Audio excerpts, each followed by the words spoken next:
कवितार शीर्षक केबे कांदी नथिबा कवि।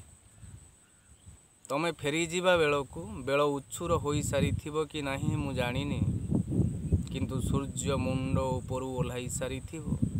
पृथिवी आखिपतारे बहलिया कला दाग थिबो। जह्न बुढ़ी होई सारिथिबो राताराती। हुए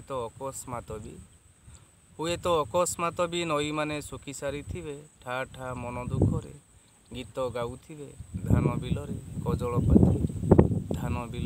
कजलपाती जेते उच्छुर हेले भी बेल शब्द माने बुढ़ा हेबार नाही बोली कोउठी ना कोउठी सभारे आलोचना चलीथिबो।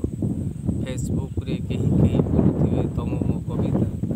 बारंबार फैन पवन रे उड़ी जाउथिबो अतीत डायरी रो पृष्ठा परे पृष्ठा। तमे फेरी जीवा बेलकु कंटा माने आपनार होई सारिथिबे। निंदुक माने प्रशंसार सर्टिफिकेट धरी लंबा लंबा धाड़ी करी मो घर सामना रे थिबे। रेखाचित्रर तुम फोटो माने मो घर सारा बुलुथिबे। तम मो बयस भली सेतेबेले बढ़ी जाइथिबो। तम मो बहिर बयस सरी जाइथिबो। तम सह थटा तामसार हस। तमे फेरी जीवा बेलकु ना तुमर आसीबार थिबो ना मोर धाई जीवार। मोर बाकु प्रतीक्षा थिबो विकलपणर। तम देह चर्चार आतुरतारे मु बाकु नग्नतारे भिजुथिबी दिन सारा। ना तमे को अमंग हेबो ना ना थाउ थाउ बाहर एबे प्रचुर खरा। पृष्ठा परे पृष्ठा सबु तापरठू रहिथिबे खाली।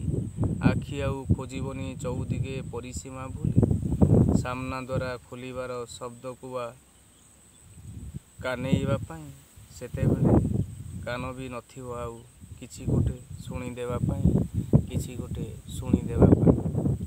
बीतस्पृह सबु किछि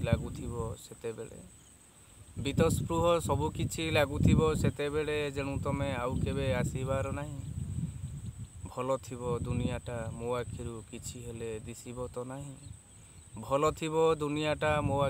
किछि हेले दुसिबो तो नाही। तमे फेरी जीवा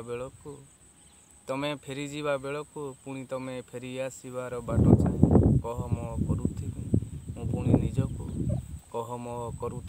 मु पुणी निजकु।